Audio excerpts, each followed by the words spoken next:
starting the recording now. I got you. All right. There's a lot of different skills that you have to use to accomplish this whole thing. You've got ears, you've got eyes, you've got editing, so you put the spots, so you know where to begin, where to sync, you do all that stuff. It's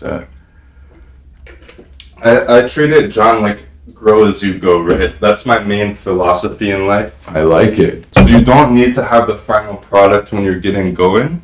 As long as you have anything, you know, even the bare minimum, that will provide you with the momentum necessary to keep going on whatever venture it is you'd like. So without further ado, guys, welcome to the ithink podcast with John Martin. This is his second time coming on the show. How are you doing today, John? Talk to me about everything that's been going on in your life recently, because you've blown up. You've gone viral on the internet. Like, there's no easy way to say it. Like, it is what it is. How have you reacted? You seem pretty calm.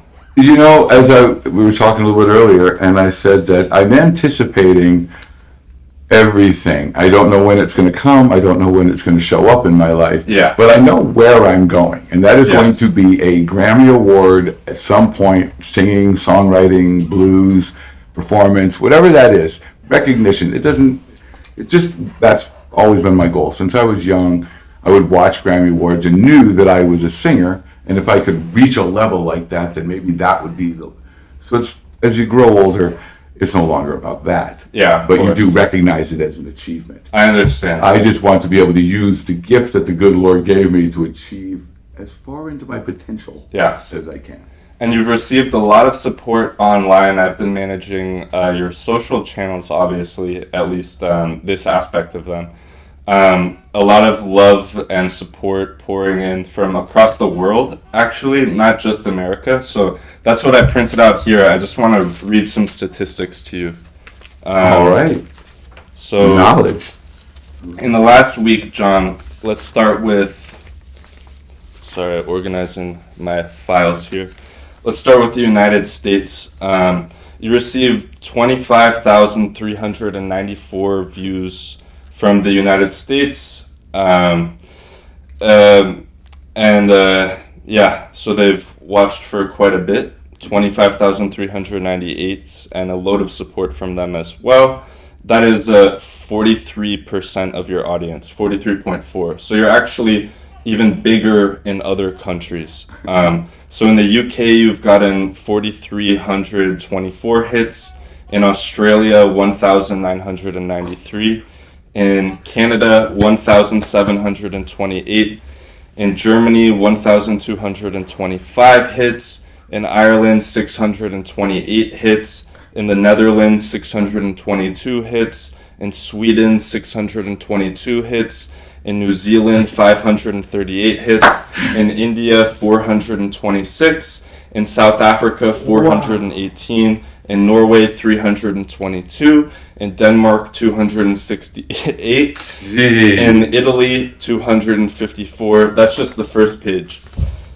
In Poland, 222. In Spain, 217. France, 212. Finland, 182. Austria, not Australia, guys, the one in Europe.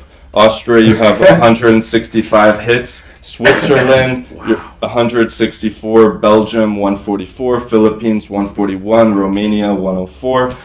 Czech Republic and Slovakia combined, 81. Serbia, 46. Malaysia, 38. Turkey, 32. Lithuania, 31. We're big in Lithuania. Croatia, 29. Singapore, 27. Estonia, 21. Thailand, 18. And Jamaica, 10. Wow! And I think I left out Indonesia, 81. Israel, 72. Brazil, 66. Mexico, 54. Japan, 48. Portugal, 46. So you've made quite the impression on the internet in just 1 week. I need to work on my Portugal market, because I'll tell you, I'm from Ludlow, Massachusetts. Yeah. And I am singing there tomorrow night, returning to my hometown to Nice. sing. And Ludlow very much is like a New Bedford, I believe, like a Fall River, where it's like, for the most part of my early life, I had an S at the end of my name, because that's what makes it Portuguese. Yeah. So I would have been John Martin's. And then I would have to remind them that I don't have the S at the end of my name. So Ludlow, Portugal Market, I'm going to work on that, I'll tell you. But, I'll be honest with you, the thing that I have learned over my time that I'm thrilled with is that when people come to see me sing, or when people do come to my page, I don't preach negativity. I love that. It's just not what I do. I love that. Sometimes it can be a hindrance in the fact, like if you and I were friends, very rarely am I ever, if we are, I don't bring up a lot of your negative things. Yeah, you don't like. I'm just not going to do that. Yeah, and I really appreciate that, John, because a lot of the time on this pod, I will take a very argumentative tone, potentially something that might be misconstrued or conceived as argumentative. And you really are not pointing that out, and you're not saying anything's wrong with it. You're just letting people live how they live, and you're not affected by it emotionally. And I think that's a really powerful point to put out to the internet. How many people do we see out in the world every day that are going about their lives and sort of just constantly filled with anxiety and worry about how people will interpret them, and also they're filled with worry and anxiety about how others are behaving and acting. Mm-hmm. It's crazy. So it's like, guys, it's good that you have a role model, someone like John, who can show you that's really not the way to go about things. Like, you have to be grounded. You have to be not worried about what other people are doing, as long as it's not directly hurting you. And you also have to be cognizant of the fact that whatever you do, people really don't care. Like, people don't care how your hair looks today, what you're wearing, whether you have a pimple on your face. Unless they can use it as a power play. Yeah. Because they really don't care. But if they want to be popular, and they know by putting you down to get laughs at your expense, then they will do that. But they don't really care unless it serves their needs. 100%. No one cares about that stuff. So unless you find a true friend. Unless you find a true friend, but still, a true friend isn't going to judge you for having a pimple on your face. No, absolutely. Yeah. No, that's what I mean. You're right. I get what you're saying. I just find that there's so many people that they don't do it maliciously. I think most people's actions are out of self-preservation. Yes. And they just, I don't think people like to hurt people. They're not evil. They're just. But I'll tell you, the people that are dangerous is that when you live on a curb. What's that? That means like you don't think well of yourself. You don't think well of anybody. You don't have respect for anybody, including yourself. Mm-hmm. But when push comes to shove, I need to make you feel lower than me so I can get something bigger. Yeah. So if I live on a curb, I got to kick you to the street to feel above you. Yeah. You know what I mean? Yeah. So it's like I know people who live on a curb because they're just so insecure that they beat everyone up around them. Yeah. And they're so arrogant, but for some reason there is a likable quality. There is, like I would say lots of times, there's people in my life I know that I call it like a Charlie Brown complex. Yeah. Where he's in the crowd, but really nobody likes him. Yeah. And you don't know why, but there is something in Charlie Brown that people like. Yes. And Charlie Brown deserves to be loved. Yeah, everyone deserves to be loved, regardless if they're a toxic asshole or Mother Teresa. Everyone deserves love in this world, guys. And that point you made is beautiful. That thing, sorry, I'm kicking the cables here, but that point you just made, John, is actually fucking beautiful, because what John just said is that when we see these negative people, or when others in our society or whoever it is, when people are being negative or hurting others, typically it has nothing to do with them being sadistic or sociopathic. It's just they hate themselves and they're really insecure or upset, not feeling good about their own life and whatever's happening. So it is unfortunate, but you can't judge them or hate them. Just don't let their words hurt you, I think. Amen.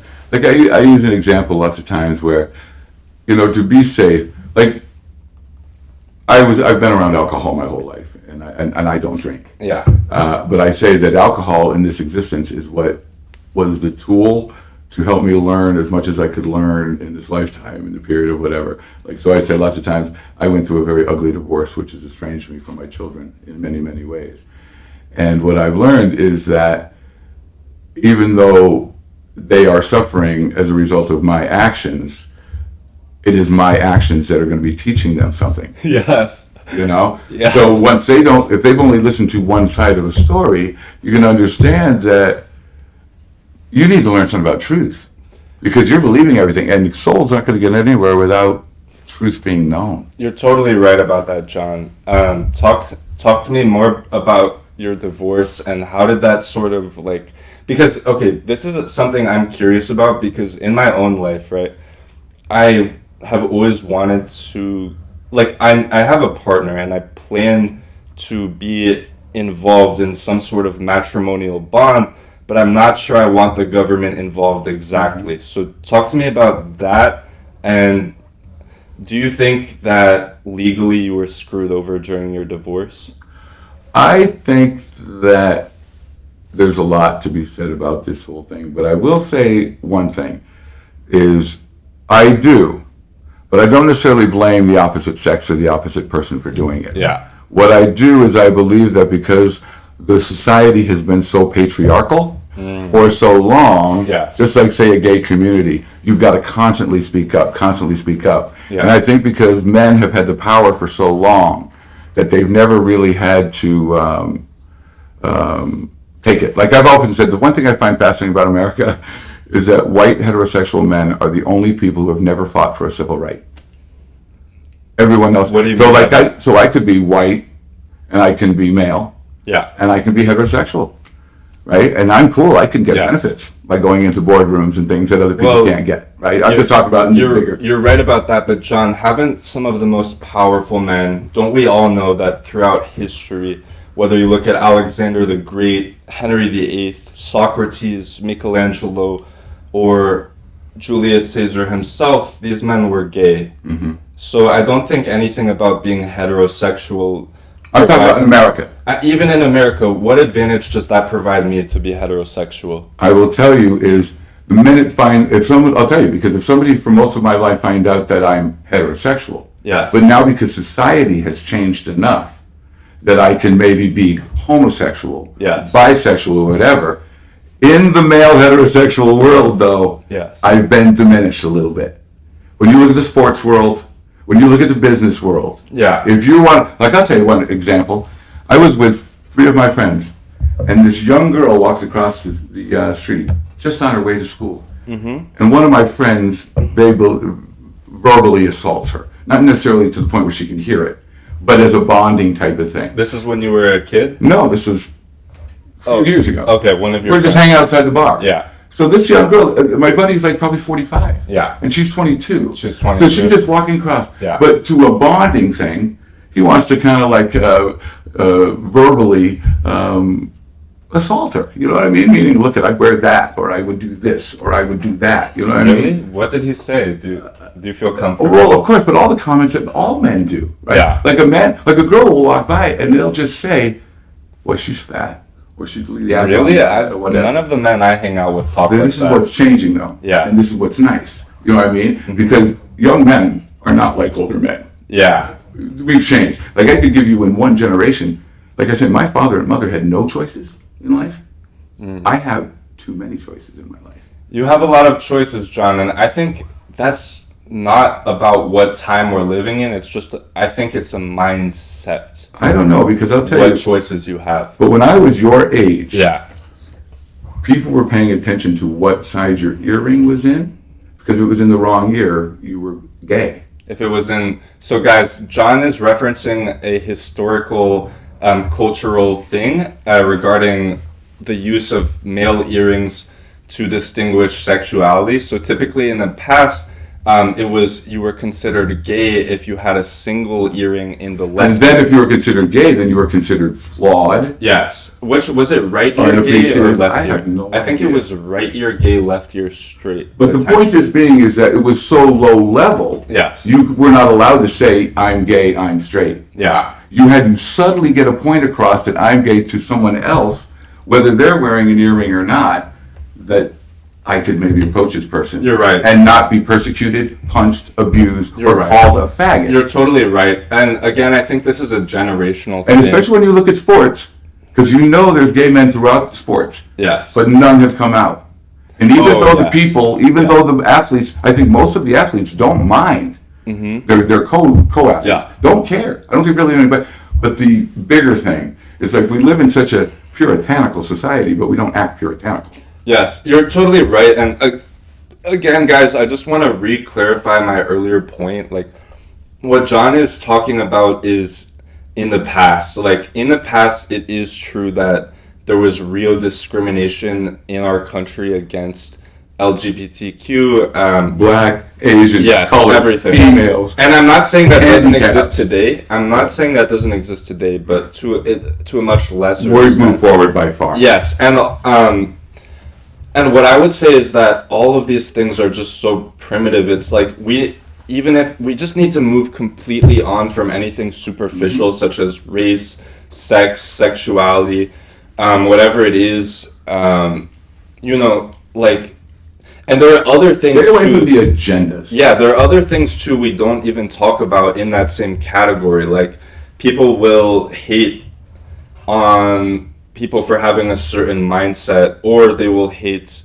People will just come up with something to say this group is different and we hate them. But we need to be past that. Like, you should be able to get any job if you have tattoos all over your face or like anything. Like, there should be no judgment, or you can be gay, trans, whatever it is. Like, there's no, you know what I'm talking about. But regardless, what I had been, what you had brought up was the point of athletes in the NFL, NBA, local high school sports, all masculine, motivated. A lot of them are gay. And do you have any ones that are well known that you would expect to be gay potentially?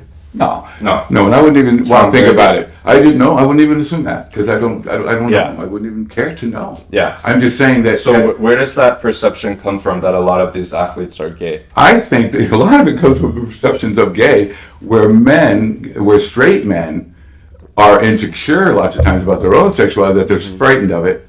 So either they will push it aside or gang up on it or whatever. Yes. What happens is, like I remember watching an episode of Queer Eye for Straight Guy many years ago when it was original. Yes, I'm familiar with this. So they did a show with the Red Sox when they had won the World Series, and Carson Kressley was sitting on Tim Wakefield's lap, and while he was doing it, he said to Tim Wakefield, he goes, "I can't believe how comfortable you are with me sitting on your lap." Yeah. And Tim Wakefield just kind of went,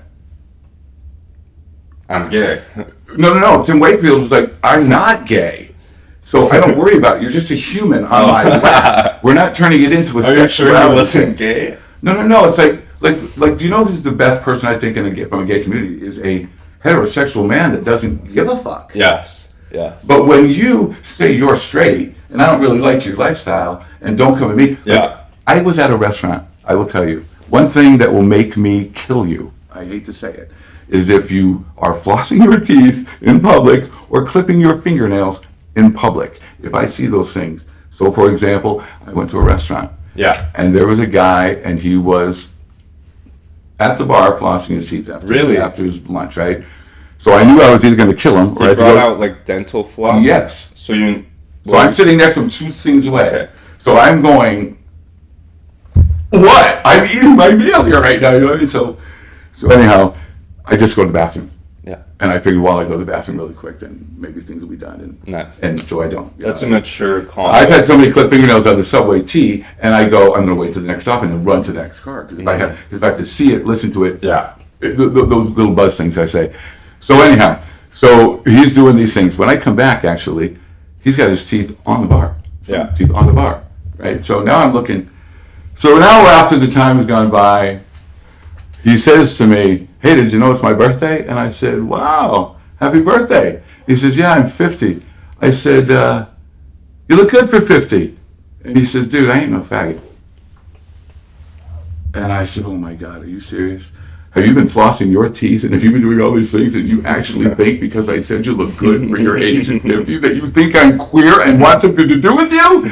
So it's that kind of male mentality that the minute they think that maybe someone gay is in the room that they're going to do something to me, then I'm going to do something I don't want to do. I think that you get that, John. You get that on occasion. I would say obviously most men today are not like that. No, please, I understand that. And with the calling it male mentality, I mean, I think a lot of people in our society like to do that, like to gang up on men and say like men this, men that, and it's like I feel like this is just extreme tribalism. The exact same thing. It's like as men, we are just as important as women.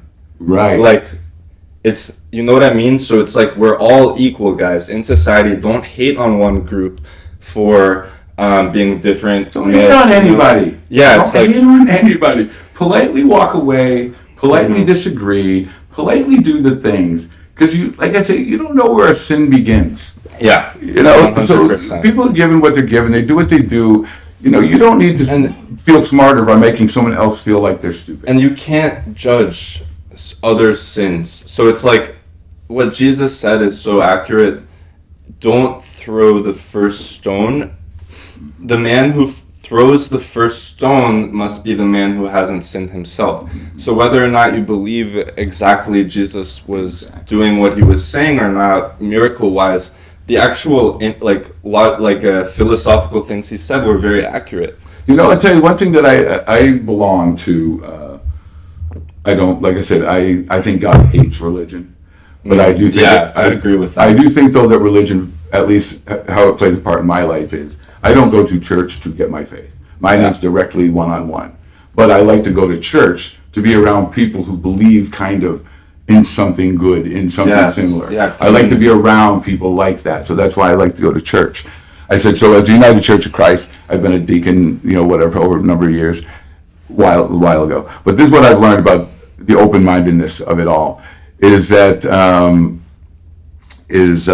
forgive me here, when there was a month that we decided to change, we didn't, the minister or whatever, she decided that we were going to change all the masculine pronouns to feminine pronouns for 1 month. So we went, our mother, who art in heaven, hallowed be her name, and every reference that was he, we gave her a she. That sounds honestly fucking crazy. Well, I'll tell you what I learned mostly, is if we are to be made in God's image, it makes sense that we are both masculine and feminine energy. And throughout time, I think men in society and women have only been able to play their supposedly customary roles of men being masculine and fighters and hunters, all that stuff, and women being whatever. So over time, goodness has moved forward. We're allowing ourselves to be fully expressive of who we are. So for example, I think that I've done well, though it was abusive earlier, I'm thriving now because I say that I am a man. Yeah. And don't mess with me. But I'll also say, I will care for you. I love you. Mm-hmm. And I'll tell you that I will cry or I will hurt. Yes. I will recognize my feelings. But I'm also going to be a man enough to know that I'm not going to cry like a girl in the middle of whatever. So the point you just made, it brings us into a discussion which has been in the news a lot lately. The topic of gender. Right. Like you say, we have both masculine and feminine energy, and I would agree to that. But I think something you said last pod is true as well, which is that we have to be careful how we define things. So, what's your opinion on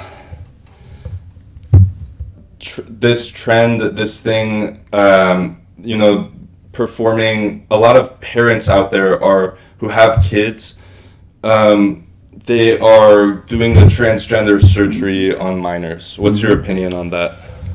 I have opinions, and first I would say I'm always going to be sympathetic to the person who's going through the struggle. So no matter what, just because I don't understand what someone's going through, I'm not going to be abusive to them because they're the ones going through the struggle. I'm the only one who's got to either suffer from supposedly embarrassment or misunderstanding, whatever that would be.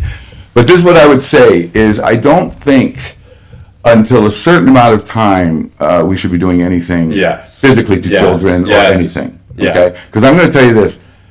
I was beat up, I was abused, I was called all kinds of names. And in fact, probably when I was young, I know that I was a little girl, for lack of a better term. I mean, feminine, not like a go play hockey kind of a boy, right? That type of a thing. So if I lived possibly in today's society, there would have been so much support for me that I could have been a girl if I wanted to. Or whatever. But I'm so immature that I don't really know. So let's not go too far on that. There we go. Is that when you get to your children, it's, I know it is. I was going through a shrink. When my marriage kind of exploded, I knew immediately, the first thought that I had was that my children will now be irrevocably affected by my actions. And I would take 50% of them. So I was immediately taking responsibility for the 50% of this disaster situation that my children are now in. So now, just days later, I went to a phone because I wanted to call a shrink because I knew that I was 50% of the reason of the crazy that was in this house. And I wanted to now exorcise that crazy out of me for the sake of my children. Right? So I called up a shrink. Actually, Wade Macklin, who was an amazing pastoral counselor, recently passed, but really changed my life. But he said, you know that at the age that my children are going through, that their brain could not cognitively understand dual realities. So I know that they are getting one reality from one side that they're living in. Number one, as their father, I don't feel like I need to explain myself to my young children. So you thought they were picking the mother's side? I don't think they were picking. They were understanding a reality because they were young. Because they can't. I couldn't defend myself. I couldn't be in a room. They couldn't hear a dialogue. So they could only come to understand because their brain can't say, well, there can be two. One of them has to be right or wrong. Where we can both be right and we can both be wrong. You know what I mean? And for the benefit of the child to understand that. So when I knew that, I just knew that the dialogue was there.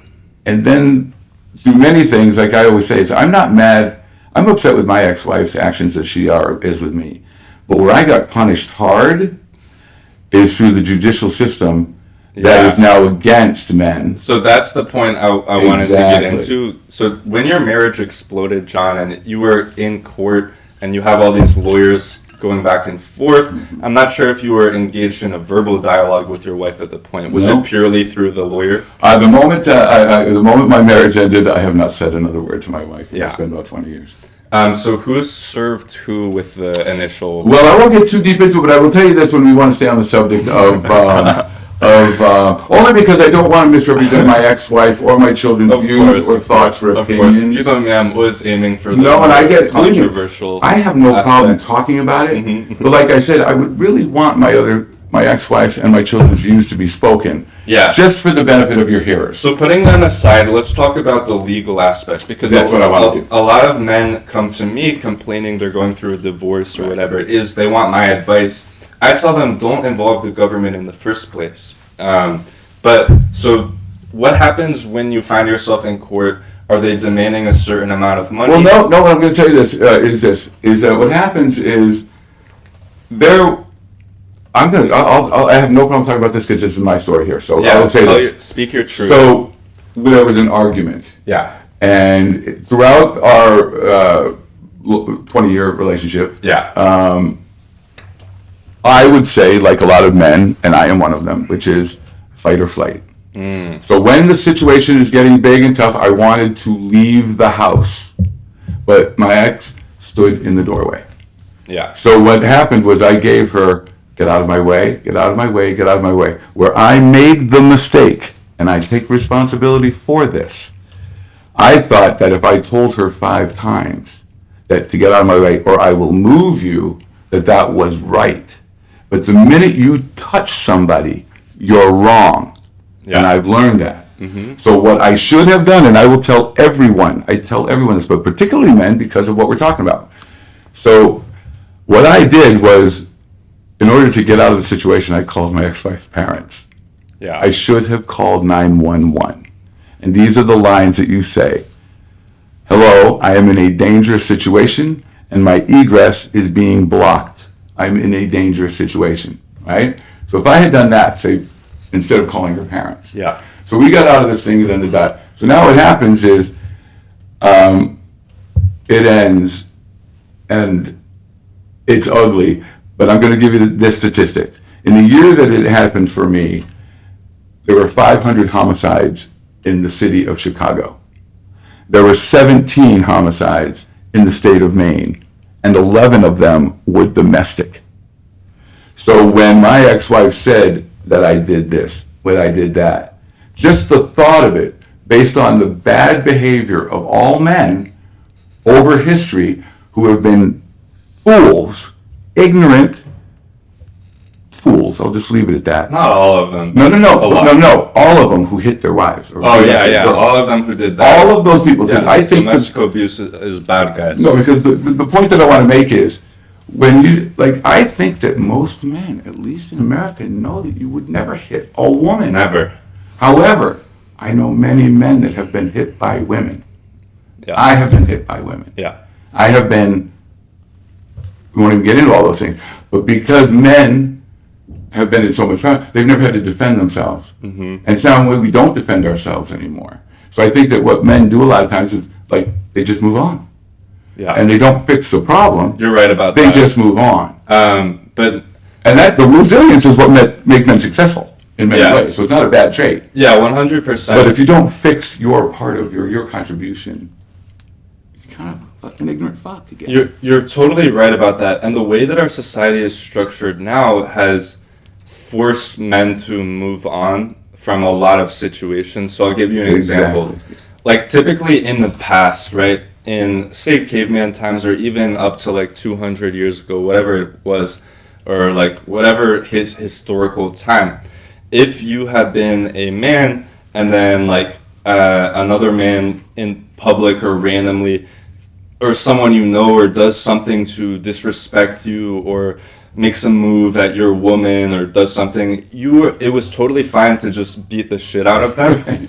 But today you can't do that. Exactly. So what you're seeing is a lot of men just moving on from pretty much so many situations in life, because we're taught that we can't be ourselves and express our selves in that way, by fighting other men.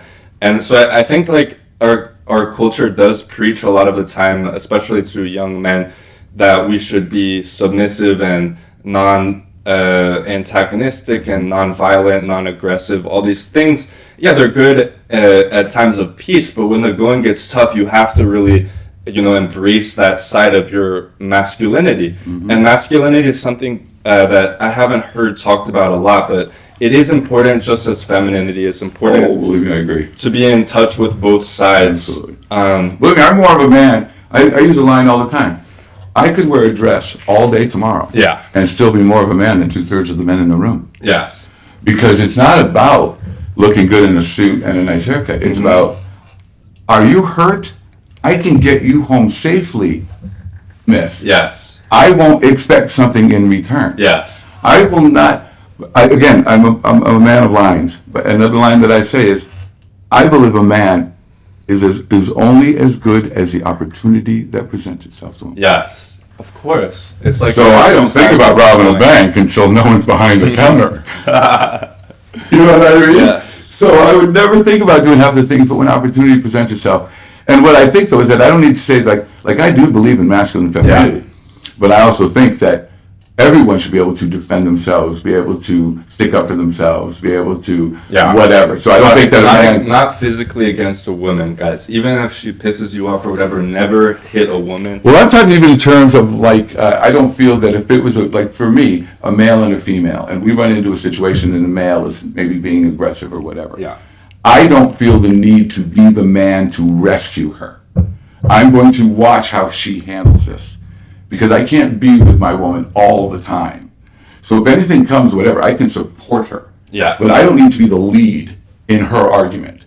So for example... Yeah, I wouldn't argue for my girl, but if I saw a guy trying to touch her or something, I'm beating the shit out of him. Okay, but let me give you now an example of this, where that would still be wrong. Yeah. I mean, you're allowed to defend yourself, you're allowed to do her, all those things. I'm not going to say any of those other things. Mm-hmm. But when you're doing it because you think it is your role, it is your opportunity, it is what it is expected of you. Yeah, I've been waiting for it. Then that's messed up, right? Why is that messed up? Because this is what I say, is that when you think, a lot of men, I think they just think that they're going to be able to solve the problem. Yeah. And you defending her doesn't necessarily solve the problem. But if it's a physical thing, you beating him up won't solve the problem. What if he's trying to bother her, like, or touch her in a weird way, or just... Then you stop him, you get in the way, you do what you do, but you don't let your emotions take it over, so you pummel, or you do whatever. You get it and you move on. Yeah. It's about de-escalating, not escalating. Yeah, you're right. If you're a smart man. Yes, I think you're 100% So now let me just offer you this one example. So if I was to now, if say you were in, I don't like to make it personal, so I'm going to try and change. So this. No, you can make it personal. Well, no. So if you're in a relationship and I walk out of a place, and say you and your girlfriend are arguing in a bar or outside the bar, you're just having an argument, and then you maybe kind of get aggressive and whatever. Now I'm just walking down the street. I'm going to go over and make sure that she's okay, and most people would think that that's okay, right? Yeah. But I'm going to go over there and do that. Now I get into it with you. And now we start fighting. But when the police show up, I beat her boyfriend up. No, we were just arguing. It wasn't anything. But I was whatever. I was doing a good thing, right? Mm-hmm. But if I had first called 911 and said, I just want to bring the police concern that there is something going on this corner. Yeah. Now I can still go in and do what I can do. But when the police show up, I can say, I'm the one who called 911. Because they're both going to say that I was the problem, and I'm going to be the one in jail for beating him up. Yeah. Because of all the emotions that are involved. So the only thing I'm saying is that men need to now start being smarter. That because their notion of doing the right thing and being the strong male who's going to save the world at any cost, and then be noble for it, it doesn't work that way anymore. It doesn't exist anymore. It doesn't work that way people anymore. Don't see that. So for me, what I say is, if I had called 911 instead of calling her parents, my court system would have been different. Oh, okay. Because I would have been able to say, I was the one calling. Yeah. So just because I'm the man and she's the female doesn't make me the aggressor. Mm-hmm. I was trying to escape it. And what happened, and this is just according to me, you can reach out for other sides, is when we struggled, she fell. When she fell, she came back with a certain amount of anger, and I had anger. So it was a struggle. The minute I was able to get out of the struggle, I left. But then we can go on to another whole life about that. But I'm just saying is that now I have two tools. I have like three tools that I would really offer people. Is get a sentence in your mind that you can remember at all times. Yes. So when I got for you. So when I got divorced, I lost everything. I mean, absolutely everything. Is that the sentence? No. Okay. Meaning, the only thing I got was my old rusty table saw. Yeah. And a toolbox, but she took all my tools. So she left me, she gave me an empty toolbox. So I said, I got to put new tools in my toolbox. And these are the three that I put in. One is, I understand why you needed to yell to get my attention. But now that you have my attention, I no longer see the need to yell. Yeah. So that would be one. So I got that so well rehearsed that I don't need to yell at you to say it. I just need to tell you that. Mm-hmm. The yelling doesn't need to continue. Yeah, you have my attention. So if I just got saying, why are you... So now the other tool that I say is, I feel that my emotions are about ready to start choosing my words. And I prefer when my brain chooses my words. Yeah. So I'm happy to continue this conversation in a few minutes, but I need to get my emotions under control, if that's possible. Now, a lot of times say, no, you're not leaving until we finish this.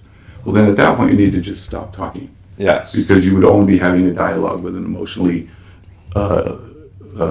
unqualified person. And there's no need to waste your time with that. It's sort of like life, guys. People are all on their own journey. They're all at a different point along the journey of life.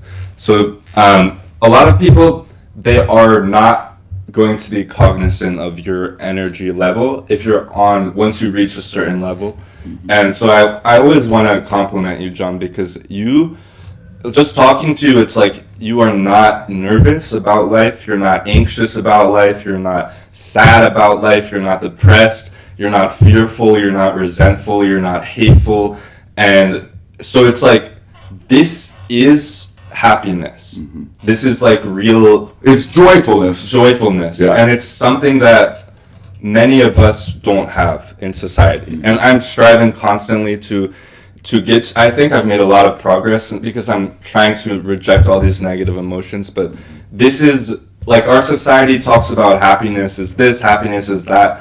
Guys, just logically speaking, happiness is the absence of the negative emotion. Amen. Boom. So as long as you can get there, it's like you're happier than 99% of the people I interact with or have met. And that's immediately why. So guys, the way I met John, I don't know if we've ever talked about it a lot, but I was at this bar. I had been going there with my girlfriend and her mom, and then we were there, and then John was singing, and so I heard him singing, and I approached him, and I immediately asked him to come on the podcast. Yeah, guys, always if you're gonna ask anything to a musician or someone doing art, you have to leave a little tip just to make that happen smoothly. Because, okay, John, I never told you this myself, but I used to play guitar on the street in New York and in Hoboken. So I would just be on the street having my guitar case open. I do it for like 5 hours a day. I did it for a couple months. Mm-hmm. The one thing I learned a lot about life in that experience. One thing I did learn, if you're ever gonna ask like a musician who's out performing to do anything or say anything, just give him a little tip. Don't even give him like a compliment, just at least give him a little tip. We love the compliments, of course, but also just throw a little something. It really, I'll tell you, that dollar, that anything, it's not about the dollar, though it is about the dollar. Mm-hmm. The dollar says, I hear you. The dollar says, I support you. Yes. The dollar says, I like you and I value you. Yeah. It doesn't need to be a lot. It can be a quarter if it is. I believe in that whole Bible thing where it's like, if you got a lot of money, or I posted this thing on picture. I like that Bible story. The beautiful young girl on the Common yesterday, I was walking through the Common, yeah. And she's sitting on a blanket and she's got a sign that says, I will draw your picture for $1. Mm-hmm. So I went and got an ice cream cone and I pondered it and I said, well, I got $3 in my pocket. Am I willing to invest 1/3 of my value into the art of that young girl? And I said, absolutely. I'd be willing to invest all $3, as a matter of fact. So I went up to her and I said, is that sign correct? And she goes, yeah. And I said, well, I'd be willing to give you $2, keeping one back, right? So when she did, our dialogue was wonderful. The picture was wonderful. Nice. What she was doing was wonderful. The conversation like you and I were having is wonderful. And I decided to give her my $3rd. Nice. You know what I mean? And it's so you could say that someone is going to come along and give you $20 because they've got a lot of money. Yeah. And they're saying, here, you insignificant little artist, this was a fun little thing to do, wasn't it? But with my motivation of knowing that by supporting this person, who is very similar to me, yeah, and I do know that it's never going to be about the money. I now know that money is an earthly commodity. It took me a long time to learn that. I've got a great friend who understands the value of money, and why he has it is not to use his ego or control or power. He uses it to make sure for his own psyche that he can take care of the people he loves. 100%, John. But that he might be the only person that I know about that. Yeah. Well, they're either too fearful about not having enough, and I get it all. But I will tell you that when I will have $2 in my pocket, I don't worry about giving my last $2 to somebody else if they ask me for it. Yes. Because I still haven't gotten hungry yet. Mm-hmm. And I do have loving people in my life that help me and take care of me and support me and feed me and clothe me and when I need it. So I don't want to say that I'm doing anything on my own. And I rely on the loving souls in my life to be a loving person my own self. Yeah. So if I didn't have anyone who loved me, or if I didn't believe in a God or a Jesus or anybody, if I don't believe, let's go back real quick to gender. Yeah. Because one thing I don't like genderizing my higher power. I don't like he.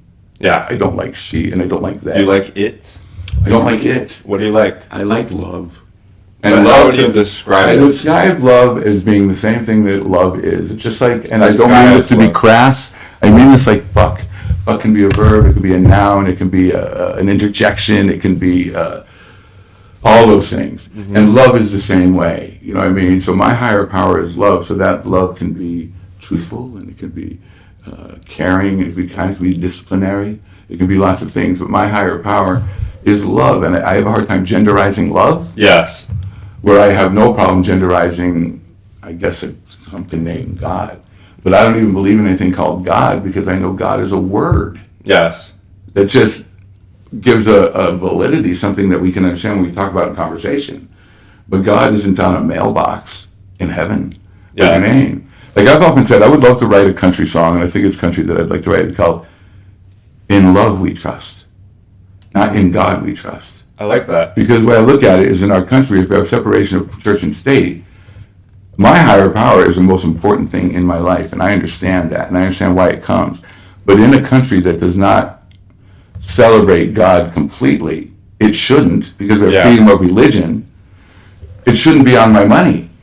So if I don't believe in God, but I'm using American money and currency, just put "In Love We Trust." But the way I look at it is, most Christian people believe that God is love and love is God, but they would really fight hard to change that word to God to love. And it's like, what are you fighting for? Yes, are you fighting for God, or are you fighting for love? Yes. And they're fighting for God.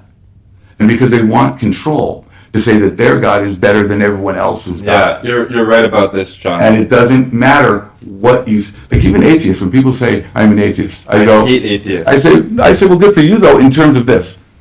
Like if you told me that you were an atheist, I would say, do you love your mom and dad? Mm-hmm. Do you love your dogs? Do you love spaghetti? Okay. You love 98% of your life. You'll figure it out. So here's what I'll say. When I say I hate... let me clarify, right? I say I hate atheists. That's going to get a lot of negativity in the comments. So let me just debunk atheism quickly. So the idea of atheism is just as primitive as the idea of religion. What atheist, the word actually means is the absence, so belief in no God.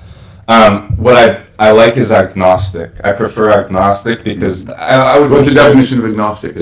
Agnostic is sort of someone who accepts that they don't know. Right on. That it could be a God, it could be anything, it could be this or that, but we don't know. So atheism is exactly the same primitive animalistic thinking as a religious philosophy, just in the sense that how can anyone who's an atheist know that there is no God? And then you ask an atheist, I think, you ask an atheist, how did things come to be? And they'll say through science, the Big Bang, this and that. Where did that come from? You keep asking why. There's no answer to any of these sides. Right.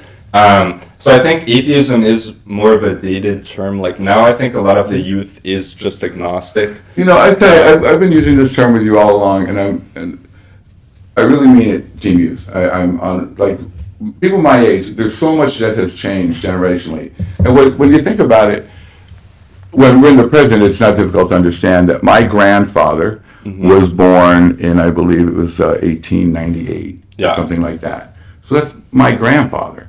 So you go from my grandfather to my father to me, that I just got to get my father or your son to get those three generations. But that's still 100-year period. So when you look at the difference between like my father's generation and the young men of today, it's like light years. And so it's amazing how quick things have changed. Because I love that it is no longer the way that it used to be with men. Men are smarter today. They are much more representative of conversation. They are much more tolerant young men.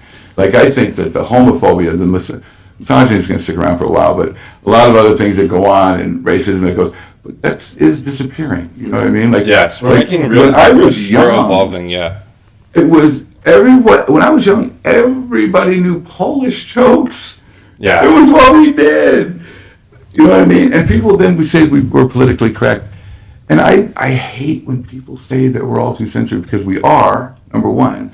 But what is the problem with being sensitive to someone's needs that you don't understand? Well, on that point, I will push back, because I hate the political correctness, because it's like, it's so preachy. It's like telling me I can't use certain words, or like, how are you going to control what I say because you don't believe it's politically correct? Right. Like, and I get that you don't want me to attack you or say something negative to you, but we're never going to make laws about speech. Let's just not even go down that road. Like, we need to be open to any discussion, because as soon as one person decides they have the power to govern other people's speech, it's a rabbit hole from there. And I'll tell you something. If people just learn that it doesn't really even work, you know what I mean? Yeah. So, like, for an example, is that I could every stupid thing that somebody says in that insensitive world, I could feel the need to defend it and preach it, whatever, but I don't need to, because in a society now that considers that ignorant thought, they do it on their own. Yeah, so they don't need to do it. Would you rather teach them or force them to comply,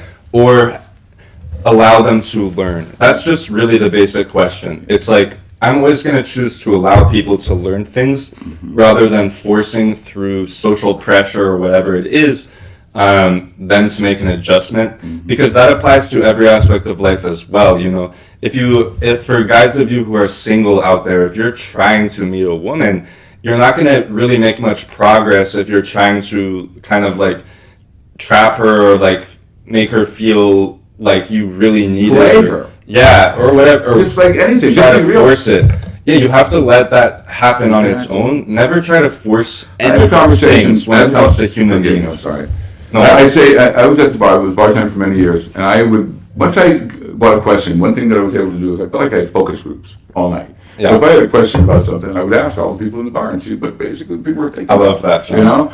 So I said to girls, I'd go to single girls, and I'd go, "Can I ask you a question?" They'd go, "Yeah." I'd say, when you walk into a bar by yourself with a book and you just feel like you want to have a beer and read it a little bit, how long does it take before a man comes up and thinks that you'll be better off with his company than you are now with a book?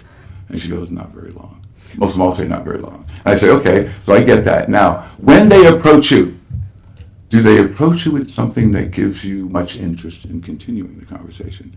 And most of the women say no. No. So what I would say is, I think that woman is probably only there with the book to get attention from the guys. It's like you don't go to a bar and read a book if you're looking for just reading a book. You want to be around people in that environment. Right. So I think probably, obviously, most or maybe you just want beer.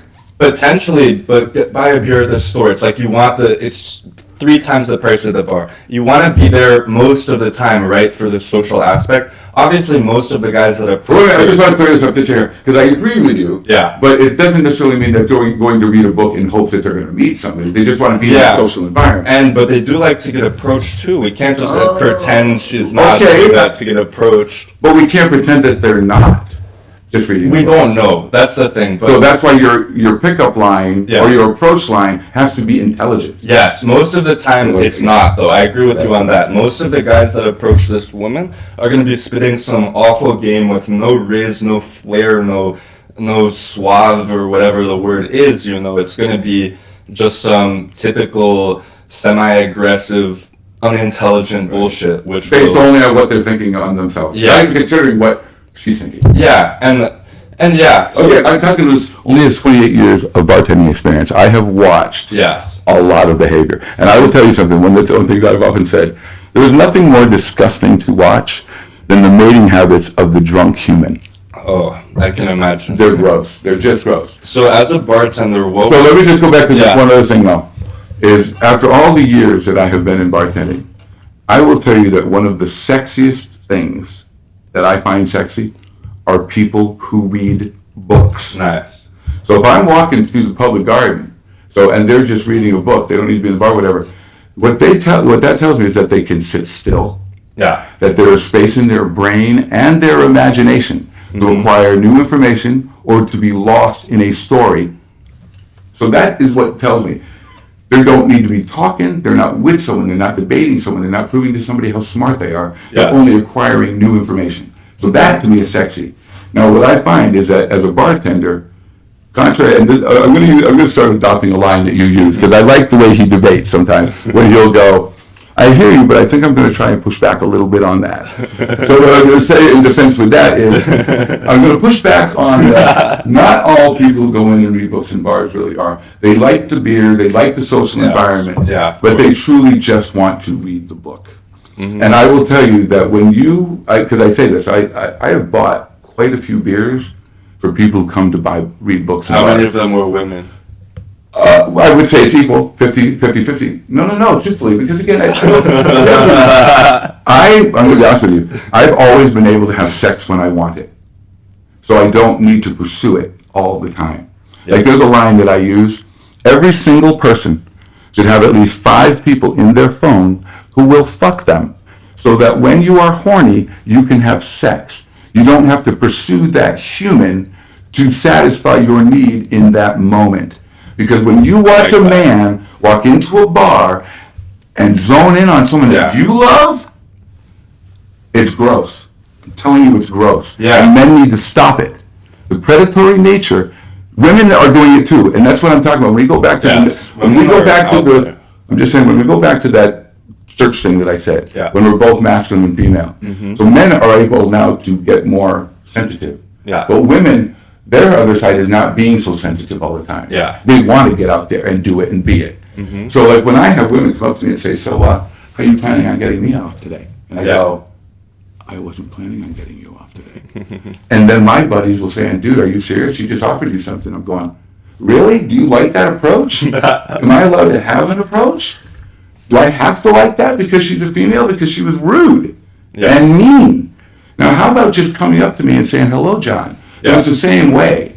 And I've often said that, I'll tell you, I guess so many stories I can tell, but I'll tell you this one in particular. This is where young men today have got to start getting something. Of course. Because young men today are not the men that their grandfathers were, in good ways and in bad ways. They're not going to war, guys. But also, you guys are not out there. They don't know how to do a lot of things, young men today. You know what I mean? So what I'm going to say is this, So 5 women in your roster. Tell me about that. No, so what I'm doing, so I've got 2 young men, and they're having these conversations, and they're maybe your age, a little bit older, but it's kind of like whatever.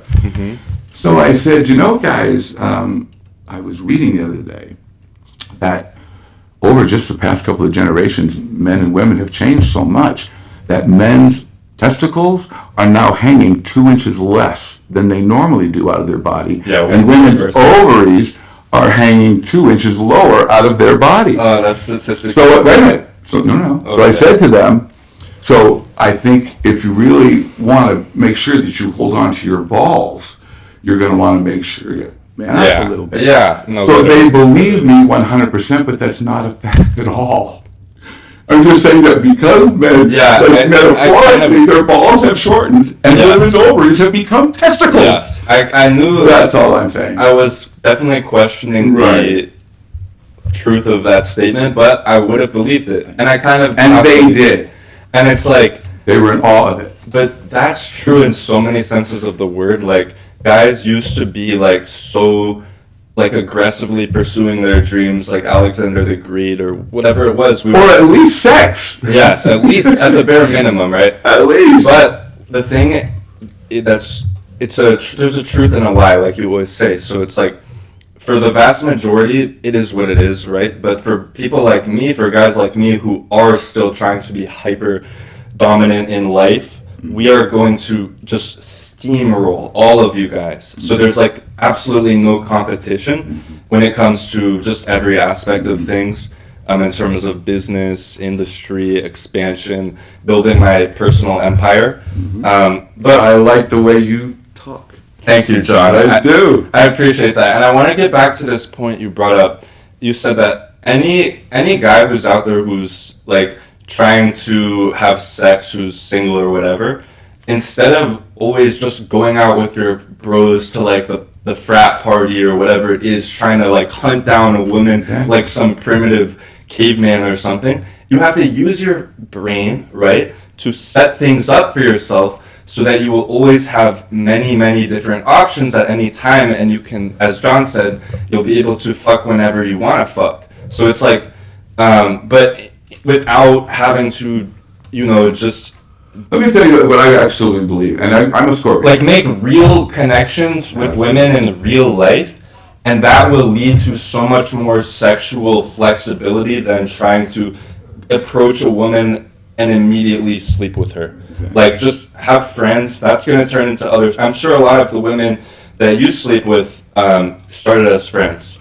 I would say that I have not...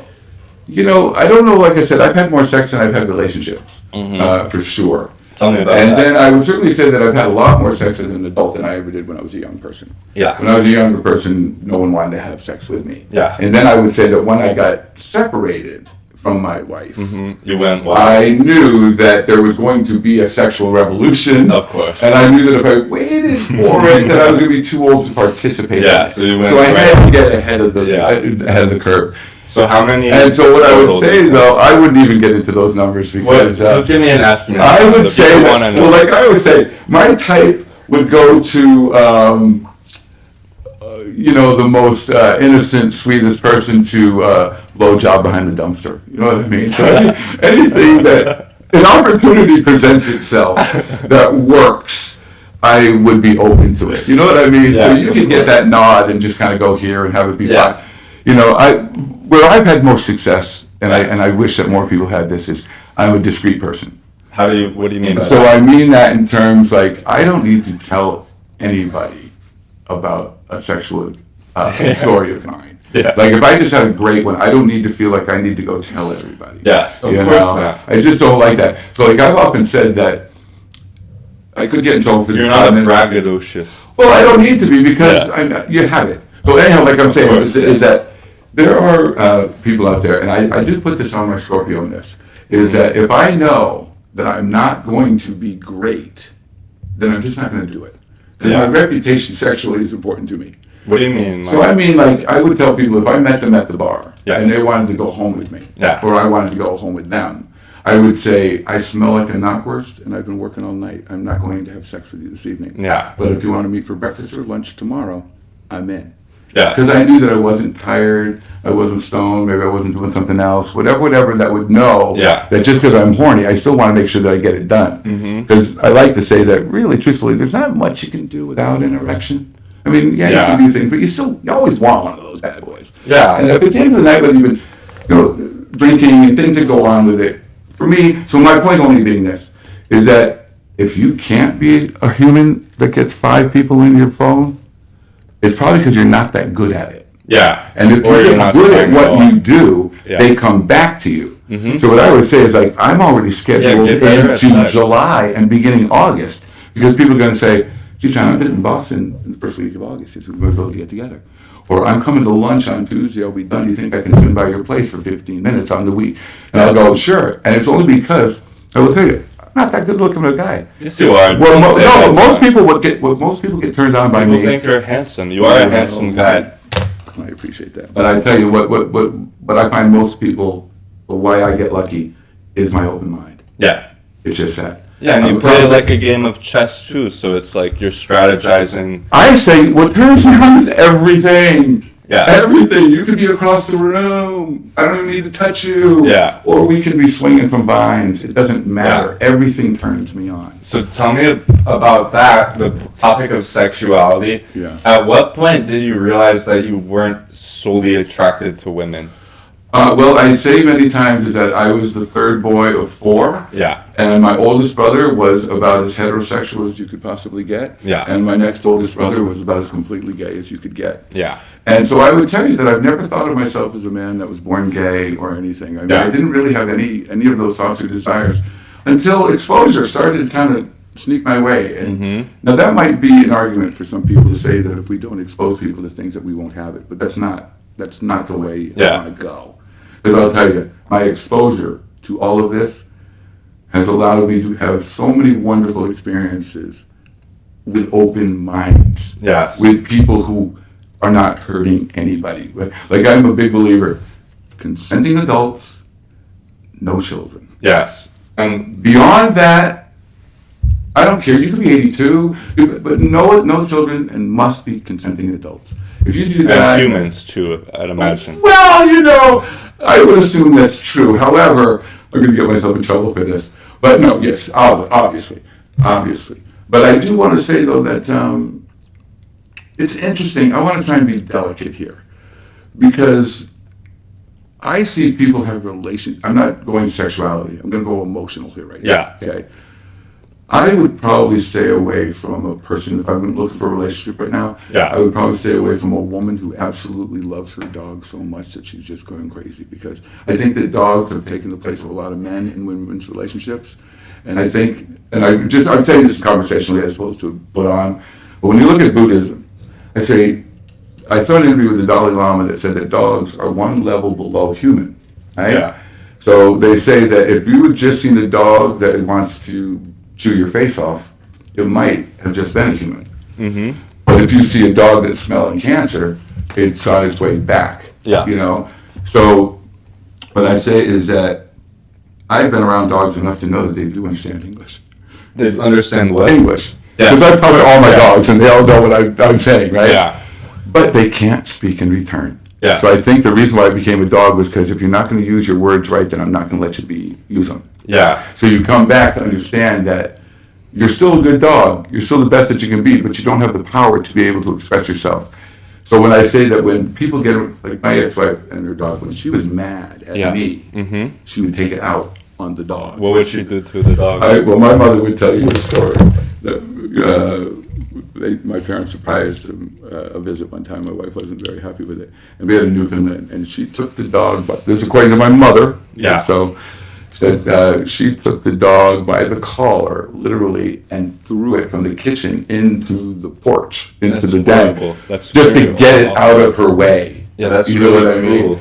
So, but oh, I'm sorry. Sorry, No. But with the opposite side of that, though, is that when she was sad, the dog was in bed with her and she was hugging it, and loving it, and crying with it. And when you look at most dogs, they are pack animals. Yeah. They want an alpha.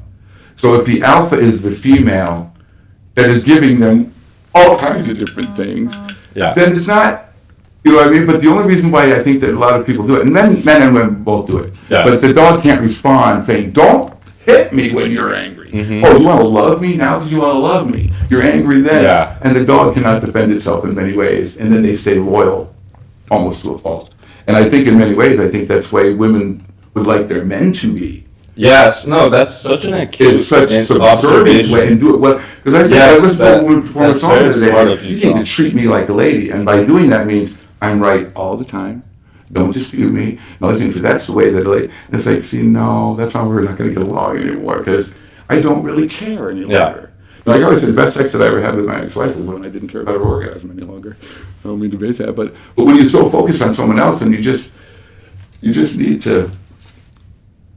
You know, I never considered just the reality. Well, yeah, it's performance-based, as think opposed to just being in the moment. That's a good point, because also the women typically would not be worried about your orgasm and it's good sex for her, so it's like, we can still help each other achieve orgasm, it's just,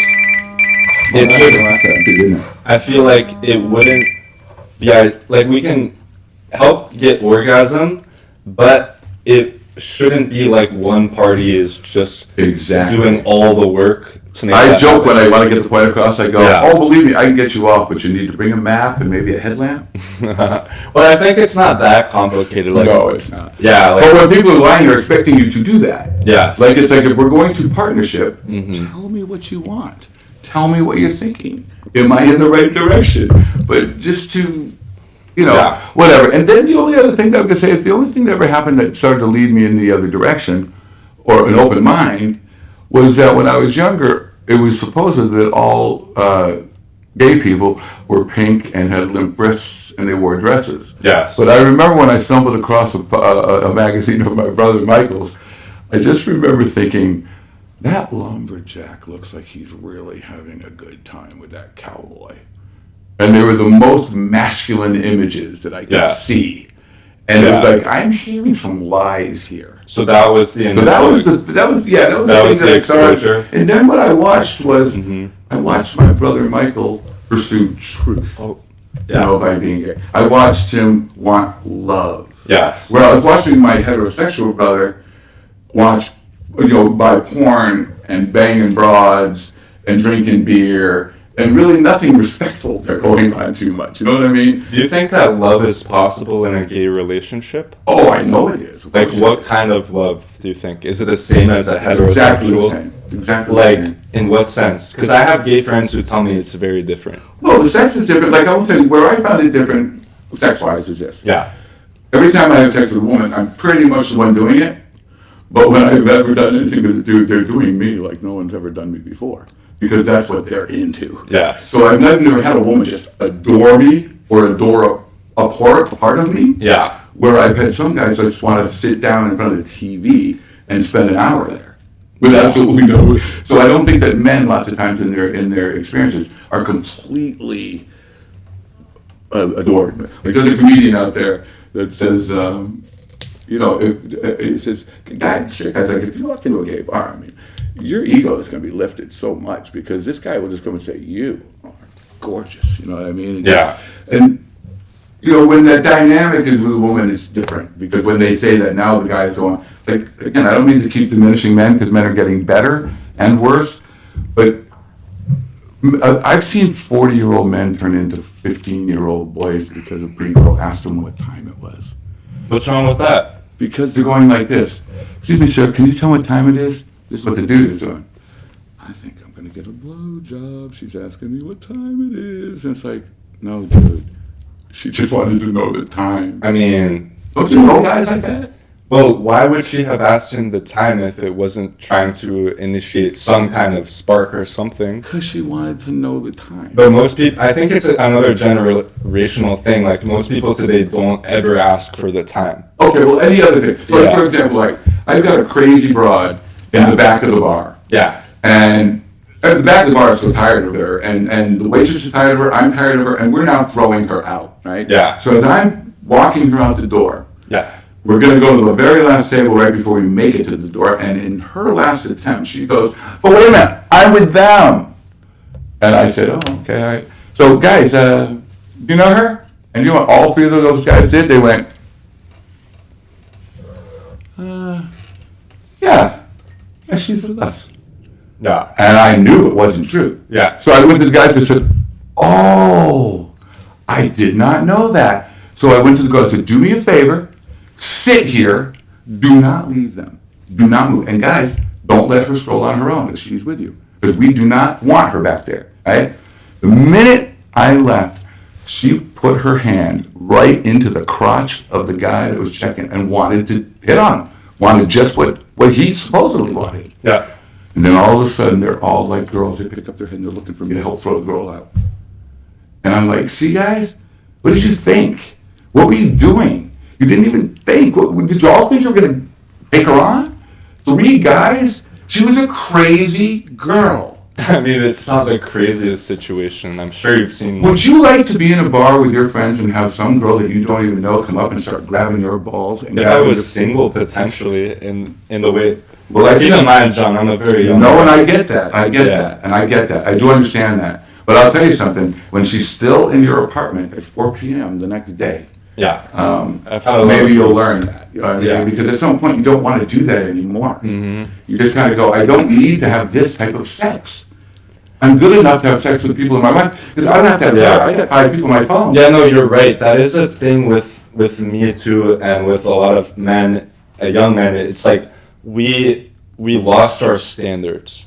So it's like, well, I don't know if they've ever had standards. Maybe, but at least we were attempting to sleep with very attractive women. Oh, okay. Like today it's kind of anything you can get, regardless, like whatever it is. There's a line out there that says, women are really lucky because they get to pick and choose who they sleep with. Yeah. Men get to sleep with only the ones that will let them. Yeah.